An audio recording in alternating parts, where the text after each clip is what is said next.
Good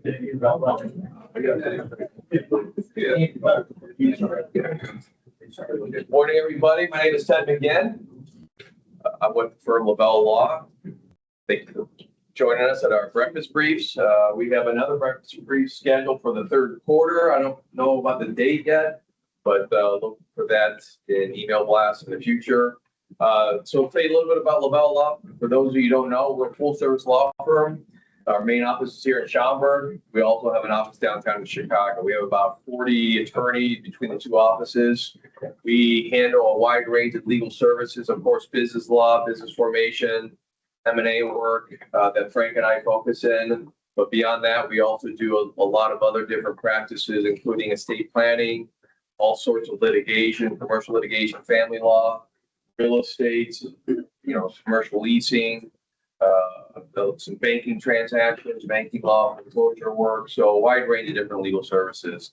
We always provide free consultations to new initial clients. So if you need a second opinion for a lawyer, if you have a particular issue, please reach out to us.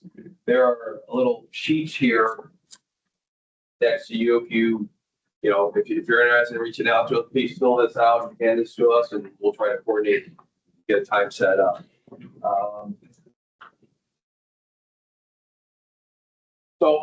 Restrooms out there to the side. If you have to use a restroom, of course, please join us and partake in the breakfast over here. So we're going to go ahead and get started. I'm going to hand it over to Frank. We're going to talk about an Entrepreneurial Boot Camp. So try to provide you some basic information that you need. You're thinking about forming a company, or maybe you have your company already started. You want some suggestions how to operate your business. So hopefully this will provide you some high level basic information on entrepreneurship and running your company. So I'm going to turn it over to Frank.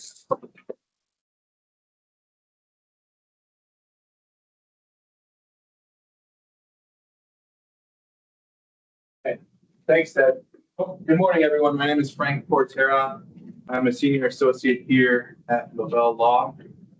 And like Ted said, full service law firm, but we'll be talking today mostly about our corporate practice, our business law practice.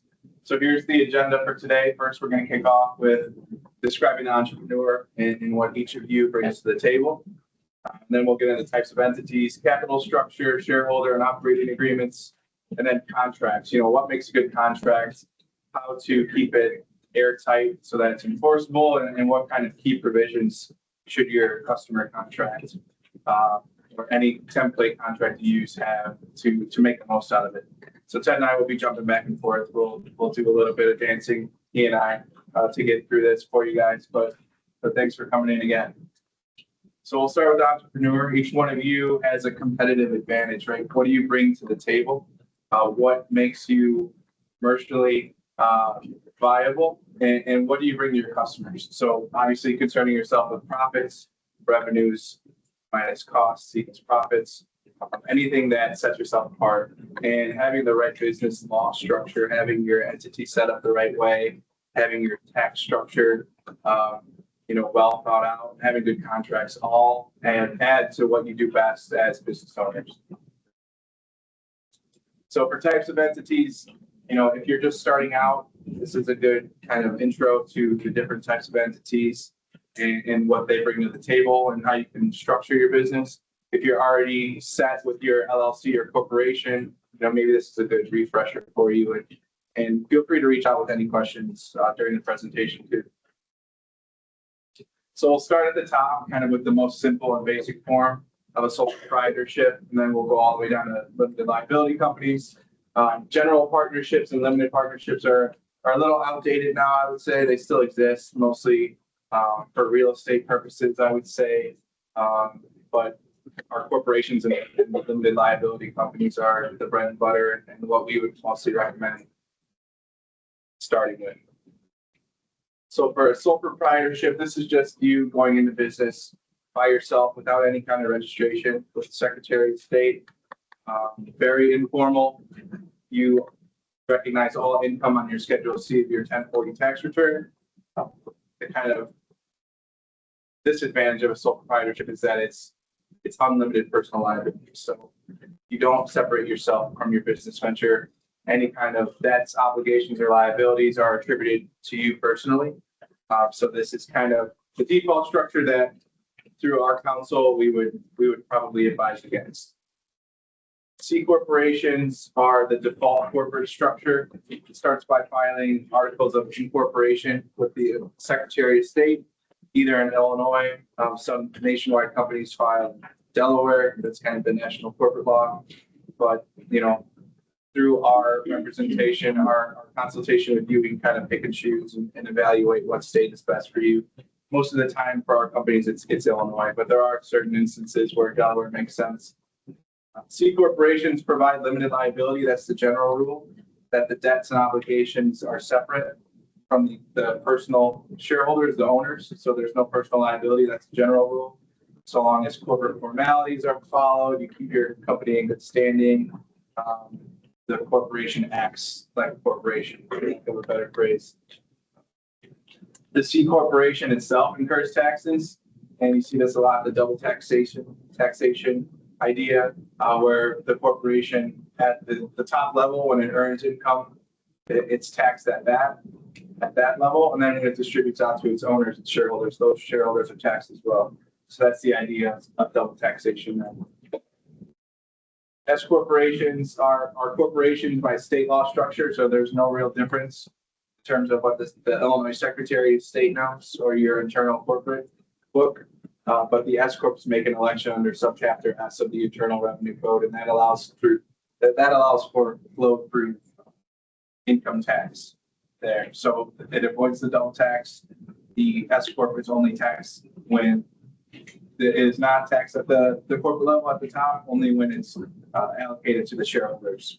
So that avoids double tax and it's tax efficient. With that tax efficiency, there are certain requirements that the C corporations do not have. So it must be a domestic corporation, 100 or less shareholders, and it really is picky on what kind of individuals or estates or trusts can be shareholders. So you can't really have another corporate entity own shares of an S corporation. And then the classes of stock, you can't really have preferred stock or common stock, non-voting common stock. It has to be one class of stock here to meet the subchapter S requirements. Limited liability companies are kind of the most popular entity structure that we see right now, and that's because of their flexibility and customization, really. There's no real limit on the number of members or what kind of structure those members are. In the LLC world, members are the shareholders or owners, so we'll kind of use that term. You don't really need to follow corporate formalities, and what that means is you don't need to hold an annual meeting of the shareholders and board like corporations do. So each year, and we'll get into this too, but each year, not only do you have to file your annual report with the Secretary of State, but if you're a corporation, you have to hold an annual meeting of the shareholders to appoint new board of directors, and the board has to hold a meeting to appoint new officers. And oftentimes, if you're, sole owner, it's kind of a silly idea to have a meeting amongst yourself, but just following these corporate formalities is something to add to the fact that you're acting like a corporation. You deserve that limited liability shield under the Business Corporation Act. That's all to say that in LLCs, you don't need to have these annual meeting minutes. It's just very straightforward. Obviously, keep the LLC in good standing. Separate your personal bank accounts, your business bank accounts, kind of on a very simplistic view of it all. But those are the corporate formalities for LLCs. LLCs are nice because they allow for a couple of different ways to be taxed by default. If it's a single member LLC, it's taxed just like a sole proprietorship, so it's disregarded from its owner. Going all the way back to the first slide, it's as if you're operating as a sole proprietor, but you have that limited liability shield. So that's why we often advise against just sole proprietorships and advise for just starting a limited liability company to have that kind of shield in place. You can also elect to be taxed as a corporation, as an LLC, so S corp taxation, C corp taxation, and then you could also be a partnership too. 2 or more people form an LLC. That default structure is a partnership. That's it. So Ted for capital. Yes. Talk about that through, Yeah, of course. because we put implemented, what is the reasoning for purposes of that? So pass-through allows for the income just to be borne really by the individuals. It's not a corporate tax really. So if you're a single member LLC, all that tax will be attributed to the owner on their personal tax return. There's no And then what about the if elected? If elected, you could actually elect an LLC to be taxed as a C corporation, Oh, and then that would be double tax. So And just expand upon that, I mean, just the backdrop is that a corporation is a separate legal entity, and the eyes of the Internal Revenue Service, Internal Revenue Code, a corporation earns income and pays taxes, that's the general rule. But if you become an S corporation and you become a flow-through entity, that corporation doesn't pay tax, rather it's a reporting, it reports the income to the IRS, but that income is then allocated to the owners, and then that income hits the owners 1040. So that's what the concept pass through means. It's not double taxation, but C corporation pays a tax, then it distributes the profits as a dividend to the owners, then the owners pay tax. That's double taxation. The losses also pass through, don't they? Correct. Yeah, yep. so you're saying that an LLC can be an S corp? Correct. Yep. Yeah, that now it's flexible where an LLC can elect how it's want to be taxed. So then that way you get some of the other benefits of an LLC, the flexibility with the ownership, and we're going to get into that a little bit later. We talk about operating agreements, which is kind of attractive for LLCs, and then can also elect to be taxed. But yeah, if you have any other questions, please go ahead and ask them throughout the presentation. Okay, we're going to talk about capital structure.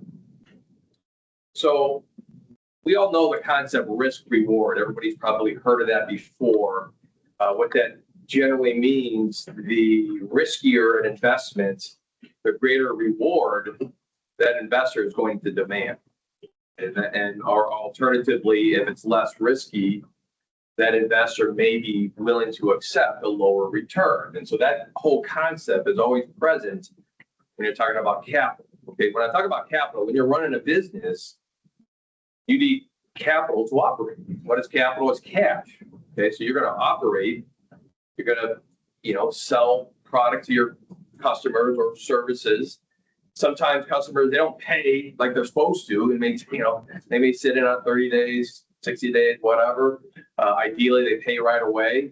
However, when you're operating your business, you have to pay your expenses as they incur. Your employees demand to be paid right away, even though you may be waiting for a customer to pay. So how do you do that? You do that through capital. Okay. So again, this risk reward concept is always present when you're dealing with a capital structure.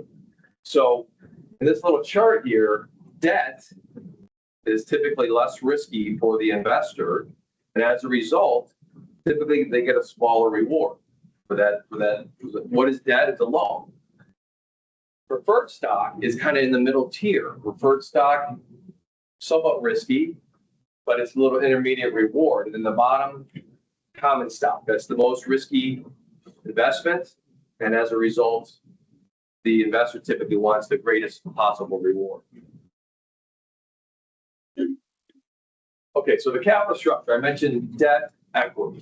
Most investments or all investments will fit in one of those different categories. So it's either debt or equity. So what is debt? Debt is a loan.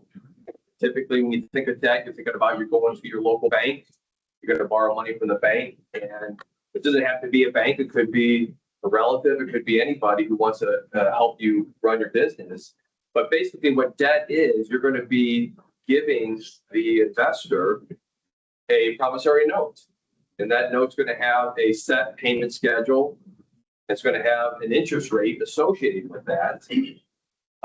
And generally, it's less risky because the lender, they have a set schedule. They know they're going to be paid back. They have the borrower has an obligation to pay them back regardless of how successful or unsuccessful the business turns out to be. That's why it's less risky. The business has to pay it back. Often with debt, you're going to see a personal guarantee. And I guess it's probably a good time to talk about that a little bit, just so the whole limited liability concept. So Frank was talking about before the different entity structures, and he mentioned corporations, limited liability companies, sole proprietorships. One of the big concepts that distinguishes these different entity structures is limited liability. What is limited liability? Limited liability means that the owner of the business is generally not liable for the debts that the business incurs. That's the beauty of using a corporation or a limited liability company, because if the business proves to be unsuccessful, the owner, they don't need to worry that creditors of the business will come and make me sell my home or make me pull out my savings and pay them off, because you're protected by that limited liability shield. Now, sole proprietorships, you don't have that. And that's the reason why we try to steer people away from sole proprietorships. I mean, they're very easy to set up, but it's very risky as an owner. It's unlimited liability. So if that sole proprietorship is not successful, those creditors can still seek to recover their claims against your individual assets. So getting back to the debt situation, I mentioned a personal guarantee. Lenders, banks understand limited liability. And for that reason, they're going to ask you to sign a personal guarantee, because they understand a large volume of business out there proves to be unsuccessful. So they want to protect themselves by asking for personal guarantees. So equity. So equity, typically common stock. I mentioned preferred stock. So what equity is the investor is gonna give you the capital, but in return, they're going to get a percentage of the business. They're going to get shares of stock in the business. And the nice thing, one positive about equity from a business owner standpoint, if the business is not successful, then you don't have to pay that money back to the investor. They made an investment, that's the risk that they accepted. And if the business is not successful, they don't have a claim against the owner. On the other hand, if the business turns out to be wildly successful, they're going to make a lot of money. They're going to make a lot of money because their return is unlimited, just like any other, just like the owner. So that's kind of the trade-off. Okay, so if you like you like to be protected on the downside, the equity is a nice way to go about that, because then you don't need to worry about paying that person back. Then you got to give them the upside. One of the drawbacks with it, I want to bring up though, is when you issue shares of stock, all of a sudden that individual shareholder, they have a right to information. They have a right to inspect books and records of the company. So that means they can see how you're spending the money. They can see what you're paying out for wages. They can see, are you making a good decision? And sometimes when you're running the company, you don't like that idea of sharing that information to this minority investor. But that's the trade-off if you're going to go the equity route. Now, if it's a debt, a loan, they generally don't have an absolute right to look at the books and records. Now, there could be some covenants and loan documents that give them that right, but the general rule is they don't have that right to look at the books and records.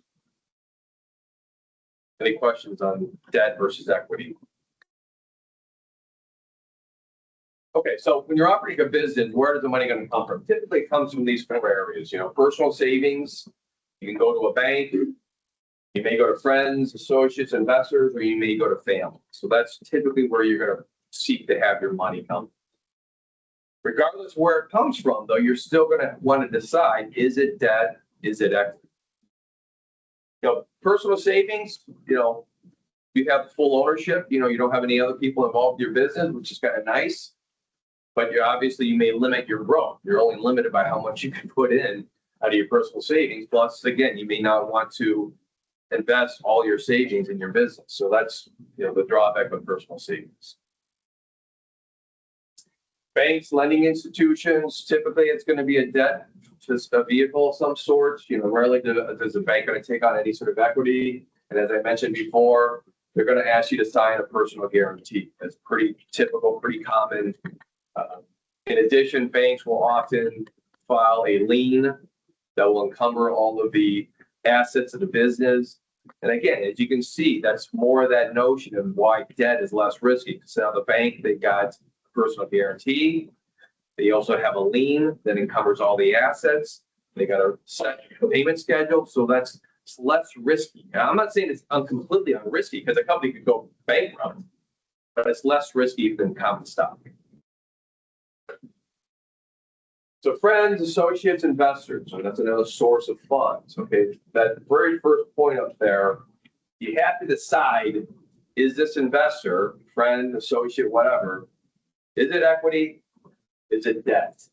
Okay, you got to make that decision and you want to make sure it's documented clearly because there's all sorts of problems if it's very unclear. So easy, you go to a friend, hey, you give me $10,000 in this business, and they, friend does what he's supposed to do, he gives you the money, okay? But you don't talk about it. Is this a loan? Is it equity? Okay, and so now all of a sudden, let's say the business goes bad, it fails. And then that friend says, okay, well, you gave it a shot. Sorry, your business failed, but give me my $10,000 back. And you may be thinking, well, wait a second. I thought we were co-owners. The business failed. I can't pay it back. The business, business failed. So you got that uncertainty there. Or go the other side. Okay, let's say the business turns out to be tremendously successful. You're making hundreds of thousands, millions of dollars. Okay, and you go to your friend, here's your $10,000 back. And you go, what? What are you talking about? I thought we were co-owners. Come on. I mean, I own half the company. So the key point is when you're doing that deal, you need to crystallize and characterize what is the nature of this investment. They're giving you this money. What is it? Is it debt? Is it equity? Sweat equity deal. Okay, what is sweat equity? I don't know if you guys probably heard that phrase before. So you may have a situation where you have somebody that wants to get involved in the business. They want to be an owner, but they don't have any money. They don't have any capital. Okay. So typically when you're going to get shares of stock from a company, the general rule is you have to contribute something to the business in return. If you don't have any money to make that contribution, the next best thing you have is you could work for it. You earn it. Okay. And so you may structure a deal where the individual is going to work for the company, or maybe for free for the first year, or maybe for less than fair market value. Maybe the salary they should be earning is $100,000 a year. They're going to work for $50,000 a year. So that extra $50,000 is their capital contribution. That's what sweat equity is. But again, it's another thing that you need to document. You need to make it clear. What is the obligation of that person who's getting the shares? What is their obligation in exchange for that equity? Tax issues are always an issue. Payments to investor, corporation that's subject to double taxation, like I mentioned before. C corporation pays tax on the income, and then when they pay a dividend to the owner, that's tax as well, or the investor. This next point you may want to keep in mind: is there a way to exit this investor? So a colleague makes an investment, they're going to take shares of stock. You may want to have a provision there that I, as the owner, I have an option to redeem your shares at some point down the road, because I may just want to get some initial capital and get through, the first 12 months or the first 2 years, but I don't want to be this person forever. So I want to have a structure, a mechanism, so I can buy that person out at some time down the road.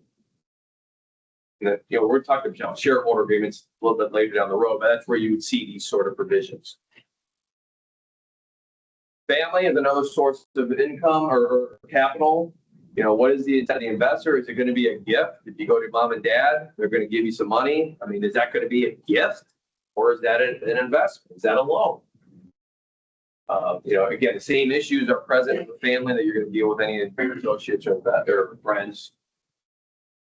Payment in anticipation of inheritance. So that's another concept that you can go into. Now, you may want to think about how that's going to impact your siblings. So what I mean by that is if your parents have money, maybe you have a couple siblings, you're expecting to inherit a third of their estate. You may go to your parents and say, can you give that to me now? But then you want to make sure that your parents somehow document that in their estate plan, because otherwise you're going to have arguments with your siblings when your parents pass on. So that's another possible source of funds. And there's some creative ways to structure that up. Everybody can make an annual gift to somebody with avoided gift tax. Kind of beyond the scope of this presentation, but there's some other interesting structures that you can use with your parents. Okay. Any questions on capital structure? On sweat equity, When the shares are actually earned and assigned to that person, what's the taxation? to It's a that? good question, because that would be a taxable to that shareholder investor who received the shares of stock.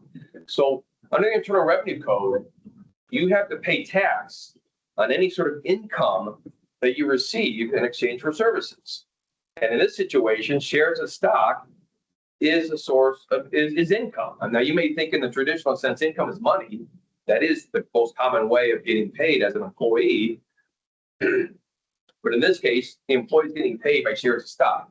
So that is taxable. So the question is, what is the amount of the income? Well, then you get into valuation. You have to value the company. You got to work with your accountant, try to figure out what is the value of these shares of stock. You could probably apply minority discounts. They're getting maybe 10%. It's not, 10% is subject to a discount, because they don't have any control over the company. But that's a good question. It is taxable to the recipient. Where would it be like a capital gain where you have stock and there's a basis and then you have a capital gain? Capital gain is when they sell Yeah. the stock. So in this situation, they're earning this shares of stock in return for services. That It's taxable. it's wage income. Yeah. Now, by the way, one of the benefits of an LLC, and again, this is beyond the scope of today's discussion, but there's a concept known as profits interests. And you can, if you use an LLC and you use profit interests, that is received by the employee and it's non-taxable, because if you structure it properly, the value of these profit interests in the LLC are worth zero at the time that they're issued. So that's an interesting strategy to avoid that issue that you pointed out there, the taxable income. So when you provide equity, you're basically giving us Correct. person. Yep. Yes, some implied control. Is that right? Yes, absolutely. So when you're going to issue equity, that's a good question. As an owner, you're going to give up control, especially if you're going to give common stock. Now, you may do preferred stock. What's the difference? Well, preferred stock could be non-voting, first of all. So now you're not giving up any control.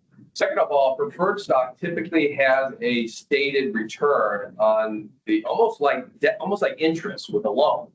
It's similar to that as preferred stock. Will have preferred dividend on that investment. So if you invest $100,000, you may have 10% preferred dividend. So you get 10,000. But the difference is that 10,000 dividend is only paid if the company is profitable. If the company's not profitable, then the company does not have to pay that preferred dividend. So it's in that middle tier of risk reward. And usually what the preferred stock agreement will provide, that we can't pay common dividends until we catch up on the preferred people. So let's say year one is not profitable, preferred dividends, shareholders don't get any return. Year two, it's profitable.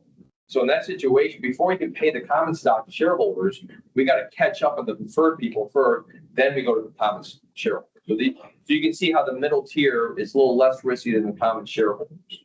But your initial point is, if you give common stock, you're giving up control. And so then you got to decide as an owner, how much do you want to give them? I mean, if you obviously you want at a minimum keep 51%, so you can control the company, but the more you give up, the more voting that they have. Let's say you start out as a LLC with two members. Okay, one's got 85%, the other one's got 15%. On down the line, you decide to buy out the member. Can it be changed to a single person LLC? Yeah. Oh, yeah. Yeah. If you buy that person out, and so now they're no longer an owner, you have one member, you have 100% at that point. But keep in mind, you're going to buy that person out, you have to have a mechanism already in place, because otherwise, if you don't have a provision in the agreement that allows you to buy them out, now it's just you trying to negotiate a deal, and that 15%er doesn't want to sell, or they want to sell at a price higher than you want to pay, then you don't have a deal. You could put a provision in the operating agreement, and Craig can talk about this, where you have a right to an option to buy their 15% at a price based upon, you can have a formula, maybe 5 times cash flow. You could have a provision, or we got a third party appraisal to come out. But you want to have that in advance and in writing. That way you're not subject to this negotiation, that person accepting your buyout. Shareholder Frank. So now you have your entity set, you have your capital figured out, whether it's debt or equity. Now it's a good time to talk about shareholder agreements and operating agreements. And this is obviously a good place to start at the outset of your new business venture. If you have multiple partners, it's a good time to sit down while you're all together on the same page, excited to start the business and hammer out these very important issues. This is not to say that you can't do it later on down the road if you don't have one in place from the start, but it's always a good time to think about these if you don't have them already. And if you do, try to revisit them to see if there's anything you can update. So the biggest thing here for shareholder agreements, obviously shareholder agreements are for corporations and operating agreements are for LLCs, so they kind of both get to the same thing. The biggest thing here is management and control over decision making. So how are major decisions going to be made? How do each of the owners get to vote, if at all? If there's voting or non-voting, different units or stock of the company, and then the supermajority stuff. So the general rule is obviously 51% majority kind of controls the voting, but we can customize these operating agreements, these shareholder agreements that say the certain major decisions like taking out a loan in excess of 10,000, 50,000, whatever number you come up with, anything that's out of the ordinary course of business, bringing on new partners, new shareholders, leasing another space, any major decisions that come through the lifetime of your business. Maybe it takes supermajority consent of the owners, maybe 2/3 or 3/4. Sometimes even unanimous consent if that's what we want. But this is something that we put into our operating agreements, our shareholder agreements. These certain major decisions are going to have to take a closer look. And we can provide a list of these certain major decisions and obviously work with you there to get these hammered out. Profits, obviously Ted was talking about those. Another important aspect of these operating agreements, shareholder agreements are when are profit distributions going to be paid out, if at all? Are they going to be quarterly, annually, if the company is profitable and can afford it?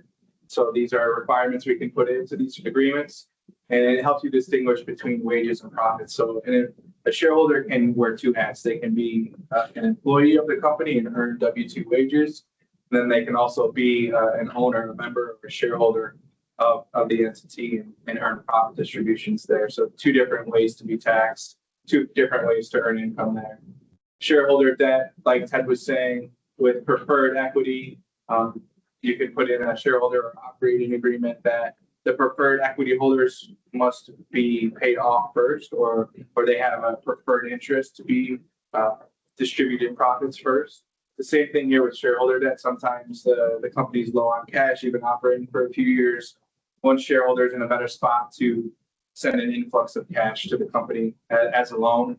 You could put in the operating agreement, shareholder agreement, that not only is this person an owner, but they're also a lender to the company. So before any other members or shareholders can be paid profit distributions, this shareholder must be paid out first as lender. So this is kind of customizable stuff that we can put in. Another big thing is lifetime transfers at death.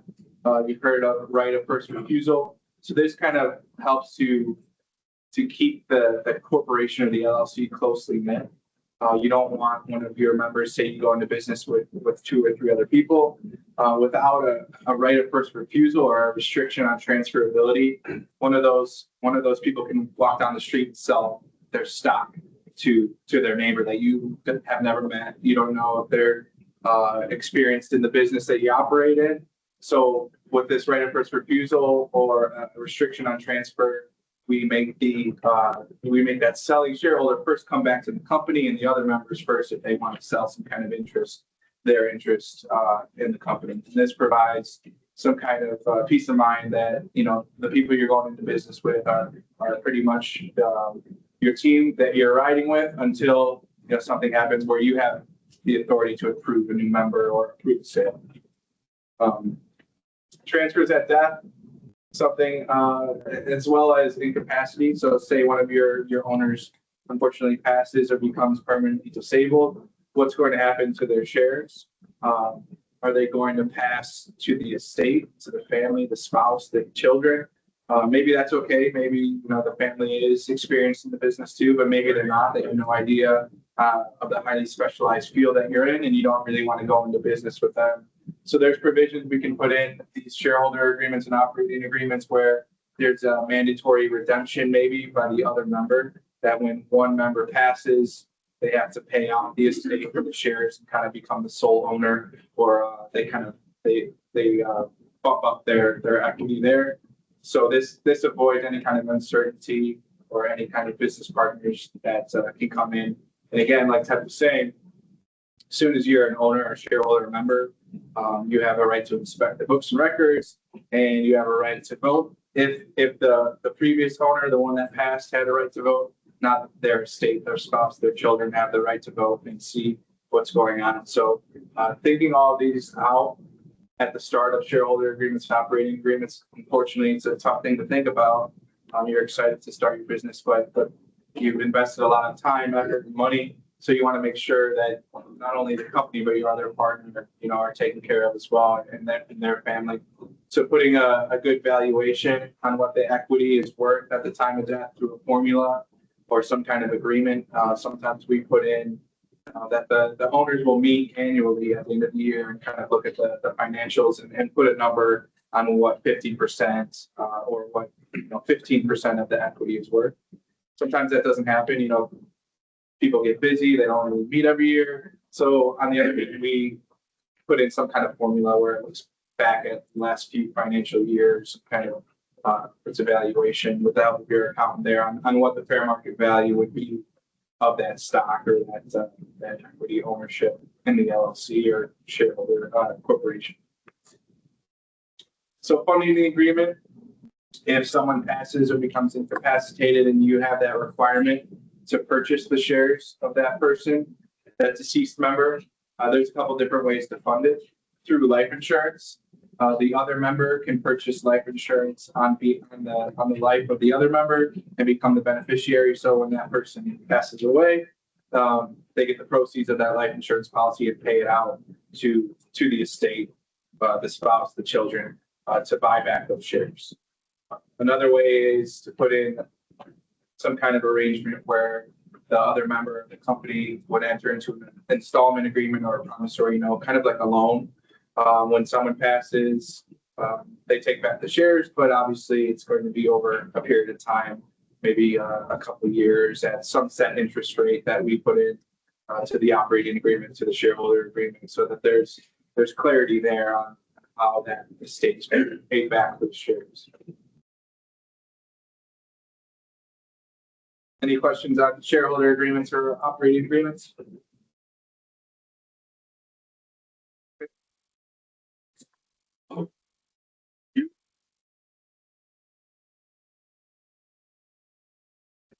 Shift gears a little bit. What is a contract? Okay. Well, if everybody did what they're supposed to do and followed through on what they promised, we wouldn't need lawyers, right? It'd be a bad thing, wouldn't it? But unfortunately, people do breach their promises. So a contract is an enforceable promise. An enforceable promise, okay? A lot of times people make promises all the time, and if they don't follow through, so what, okay? But in the business world, when you enter into a contract, it's enforceable if it's done the proper way. And that's critical when you're operating a business, because you're going to make decisions based upon other parties' promises. If you're selling a block of goods or services and a customer agrees to pay for them for an agreed upon price, you're going to take actions in reliance upon that. You're going to incur expenses. You're going to hire workers. You're going to buy inventory. You're going to set up shop in a factory and incur these expenses. And if the buyer backs out last second and says, I changed my mind, I don't need this stuff after all. If you didn't have an enforceable contract, you'd be out of luck. You'd be out of luck. And before we jump into contracts, I want to say our role as attorneys at Lavelle Law in these contracts, a few things. I mean, we understand there's legal risks involved with every contract, and it's our job to review that contract and identify those risks for you as the business owner. We recognize, though, that sometimes there's economics involved, there's business issues involved. And so the point is, we want to equip you with the information that you, so you can make an informed business decision. Because sometimes you may be in a case where you're doing a deal with a larger party that has moral leverage, but perhaps it's a very good opportunity for your business. And you may not have the ability to go back to this other party and say, I want to change this, change that. They're going to laugh at you and say, we'll move on, we'll find somebody else. But the point is, our job is to make sure you understand what you're getting into. And so you can then manage that risk. So that's our role as attorneys. Some attorneys out there, they like take over the deal and just make it all about them. That's not how we look at it. So why is it important? Okay, clarity. Okay, and by the way, contracts do not need to be in writing. I mean, there's certain contracts are required to be in writing, like for example, real estate. But you could have an enforceable contract and it's an oral agreement. Those are enforceable. Problem is, though, what are the terms? What are the terms? Right. You don't want to be trying to enforce an oral agreement because it's going to be a he said, she said situation. And if you have to sue on that, the burden of proof is upon you as the plaintiff. And if you can't prove what the agreement was, you're going to have a hard time. Now, maybe you can prove it by virtue of custom of dealing. Maybe you're doing business with this customer for a while. You deliver goods, they pay. This is how much they pay. So you have kind of a custom of producing in the past that you could use to support your argument of the terms of the deal. But it's much better to not be in that situation. You want to have a written agreement so that way you're protected. Okay, so you have some assurance that the other party is going to do what they promised to do. So you want to make it clear, if you're selling goods, what is the price? When is that price due? When do they pay it? Do they pay it in 30 days, 15 days? If they don't pay, is there any sort of penalty, any sort of consequence? If you have a contract that doesn't have some sort of late fee or interest, then that other party could just simply use that against you and just say, I'm not going to pay you, and I'll pay you, whenever I feel like it. And then you're stuck waiting and waiting and waiting. And then, maybe you want to sue or you go get a lawyer, send a demand letter, and you've been waiting on it for 6 months or 12 months. And guess what? You probably have a line of credit that you're paying interest to that bank because you're trying to keep your company going. You got employees to pay. And that other party is essentially using you as float. If you have an interest component or a late fee in that contract, now all of a sudden, the other party, they have an incentive to pay you because they know the balance gets higher and higher and higher. So they're going to want to pay you. So you got to make sure that's in there.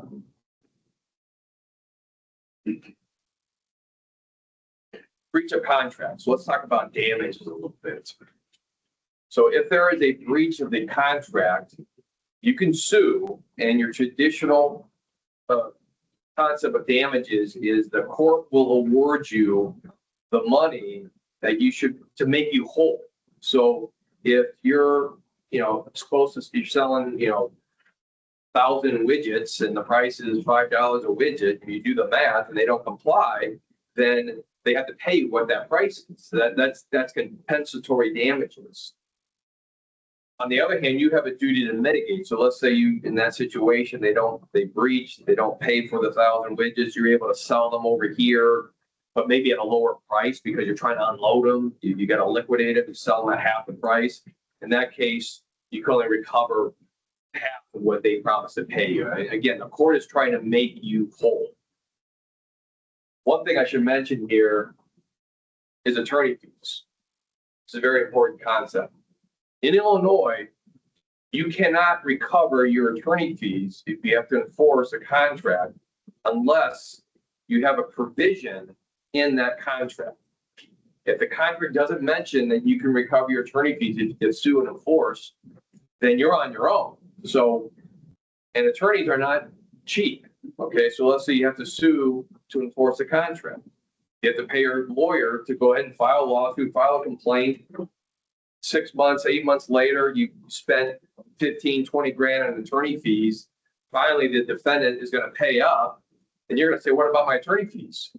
And if a contract does not have a clause in there to recover your attorney fees, you're on your own.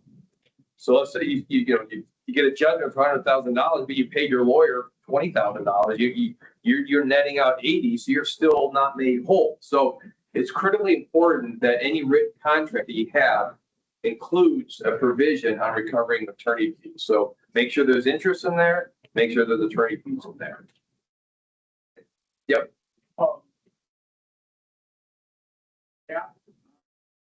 Yeah, someone disputes fees. Yeah. One sort or another, or one amount or another, and then kind of another thing,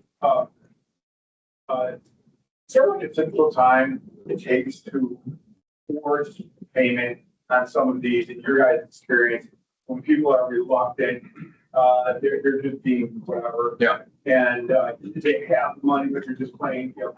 Right. Well, first question, is there a cap on attorney fees? It depends on how you write the clause. You know, so if the clause says, if I have to sue and force, you have to pay my attorney fee, period.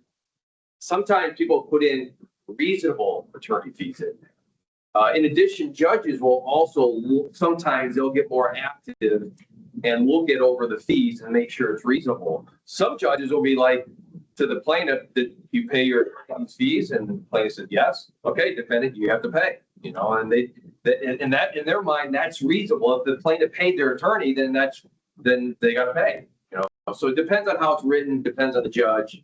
The point is, you want that in there though, because if it's not in there, the other side, they have that as leverage. They know, okay, is this guy really going to sue me? He's got to pay his lawyer, hire, you know, if the balance due is like $10,000.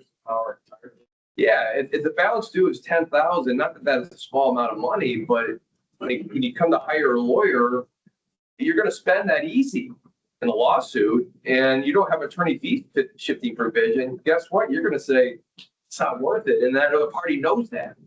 You got that clause in there that shifts the bargaining position.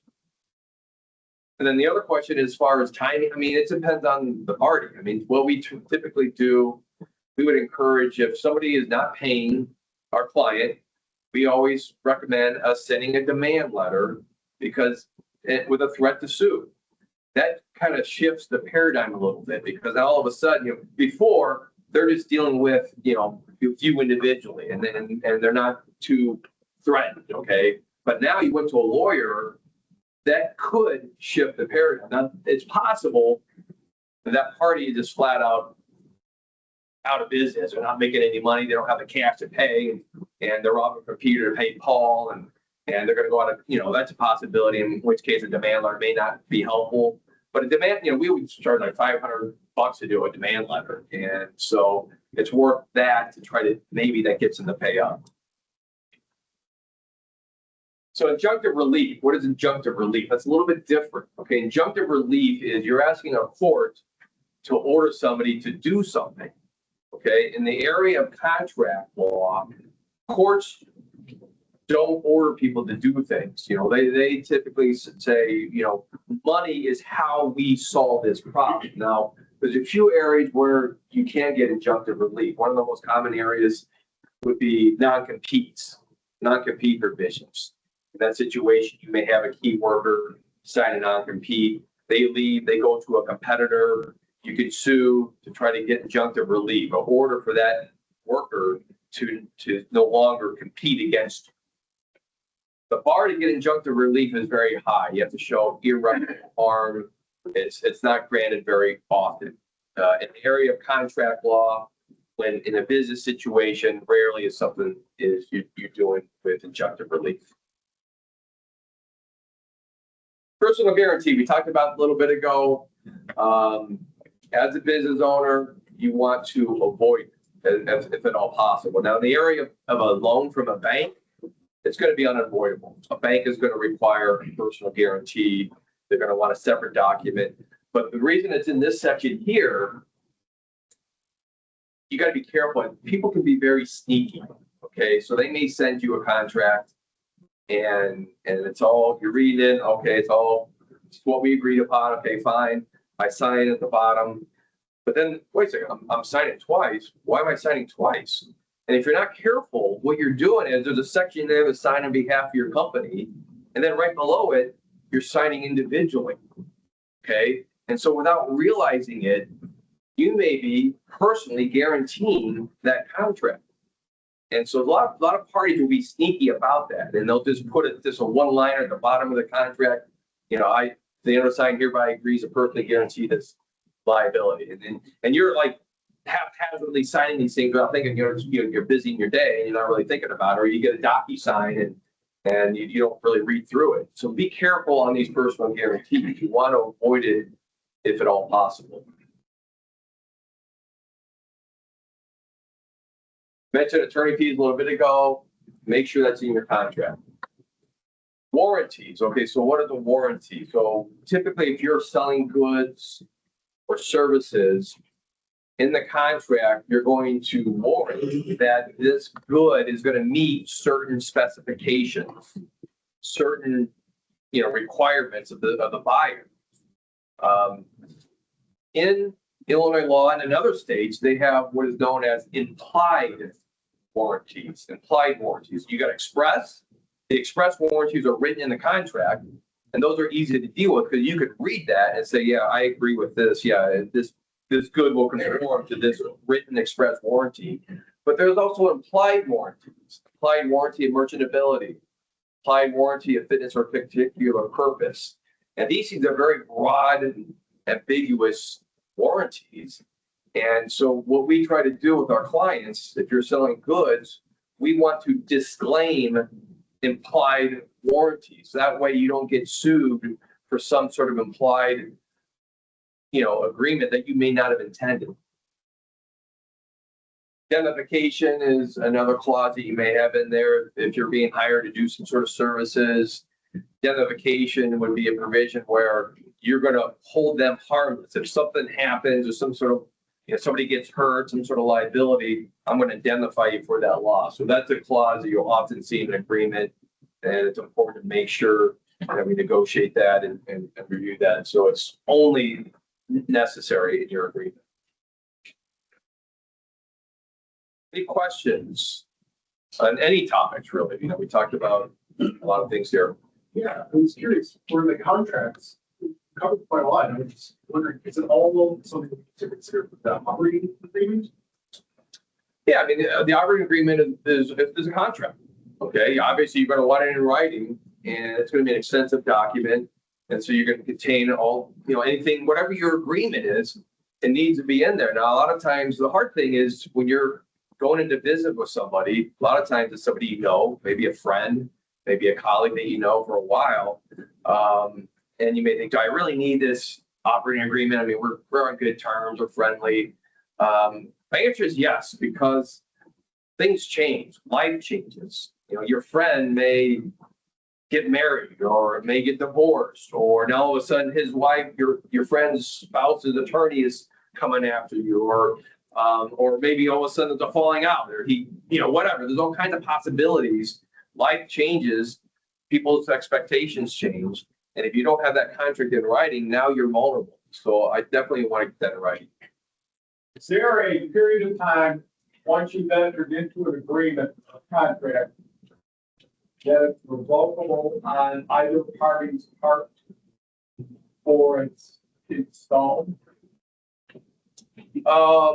There's certain, well, first of all, you got statute of limitations. I don't know if that's what you're talking about. You got a contract. I was talking about, I signed an agreement, a DocuSign. Yeah. For example. Yeah. You can see that, and now I saw it. And It depends on the industry. There's certain industries that have rights to revoke certain agreements. It's industry specific, but there's no general rule that you have a right to revoke a contract within 7 days on all contracts. It just depends on, like, I think in certain car loans, car dealers, there's a certain provisions that protect consumers. okay, I think non-competes or certain provisions. There's the Illinois Right to Work Act has passed laws where you have, I think, 14 days, I believe, to review a non-compete. So it's industry specific though. Okay, thank you. I just was curious, in your experience, I'm sure every context will be different, but is there an area where you strongly recommend spending more time when creating contracts operating clarity? That this type of be a good challenge. I would recommend, okay, first of all, if you're in the business of selling goods, you're a supplier or whatever the case may be, it's a good idea to start with build a template agreement.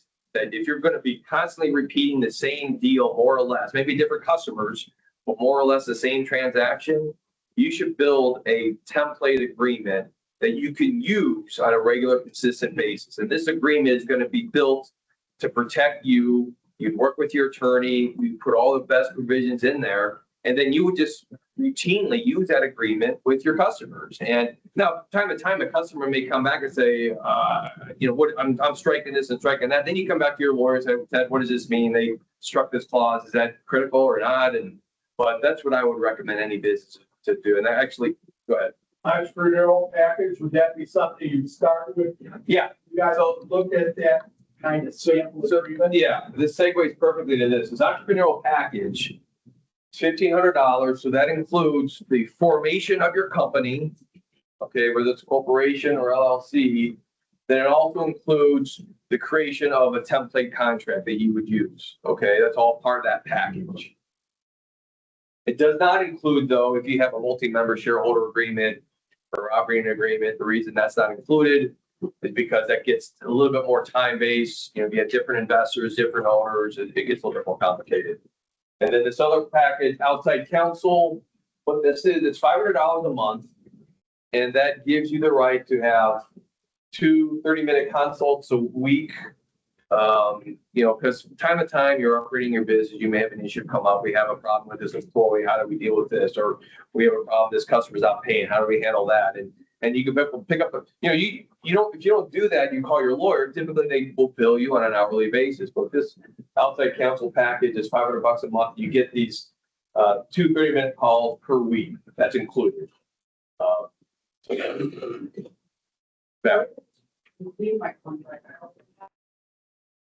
Yeah. And then part of the package. Yeah, I mean, that would, if you want, well, you already have a company set up? Yeah. Yeah, so the entrepreneurial package would be for somebody starting brand new. But if you want us just to review your contract, we'd be happy to do that. I mean, yeah. All right, any other questions? So, one more. So this one's vague. As you think, if you're a one-person show right now, you're looking at scale, what are the other things for you to think about that are important to focus on outside of the early recovery? I think if you scale, one thing that comes to mind would be you're going to deal with more employees, okay? And so you may want to think about an employee handbook. Okay, so when you're a small operator, you got 2 or 3 employees, you can kind of navigate most of those issues on an ad hoc basis.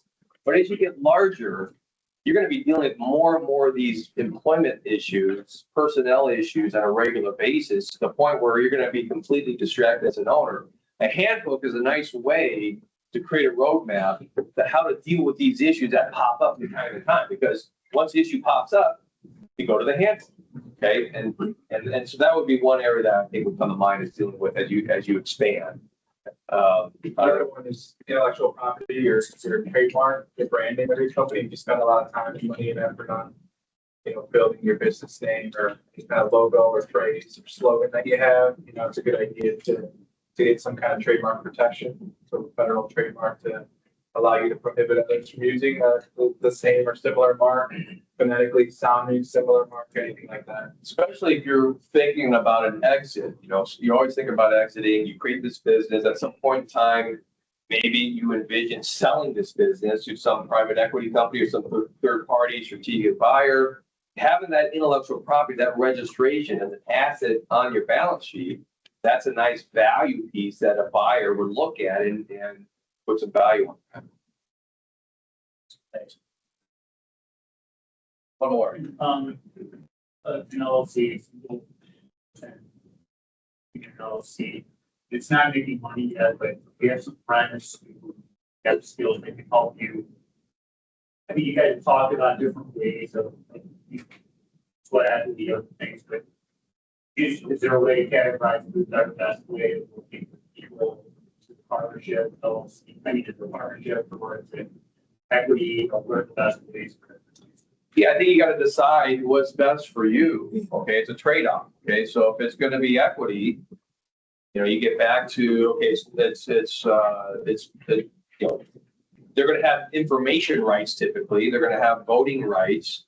However, you don't have an obligation to give them their money back. If the business it's not successful, you don't have an obligation to repay them. Okay, so that's on one hand. On the other side, okay, if it's gonna be treated as a loan, now I know I gotta pay it back, okay, but I don't have to share with you what I'm doing, you know, how much am I paying myself, how much am I paying my, employee, that's all private information, so it's kind of a trade-off, and you have to decide as an owner what's more important to you. Another thing too is, the difference, if you want them to provide a specific service to you, kind of project based, think about independent contractor agreement, kind of like consulting basis. Or are they really an employee? And that's a whole other presentation we could do, kind of the classification of employees versus contractors. But if you kind of just want them to do some work for you on the side, think about like consulting agreement or something like that. You guys just probably out of it. If you want to like expand your business and buy probably something else, would you guys be able to advise on like what we hold them together, keep them apart? What ramifications of that are, how that all like ties out to like your personal? Yeah, man, the issue that comes to mind is if you're gonna acquire another business, should you use your existing business and just buy all the assets and take it over there and then it's all within that same business? Or you can buy the stock, have two different companies, and what's nice about that, one is insulated from each other. So that's kind of a liability issue that you can think about. You can also have kind of employee sharing agreements, because some of the reasons you buy a business is economies of scale. And so now we could have some sort of sharing agreement where we share our employees because they work back and forth perhaps. And so there's a number of possibilities, but yeah. Well, again, if you have other questions, by all means, please fill out this form. We'll select this and we'll be happy to get a phone call, Teams meeting, or one-on-one meeting. But, and also I have some of these handouts on ours. Zero packages. Well,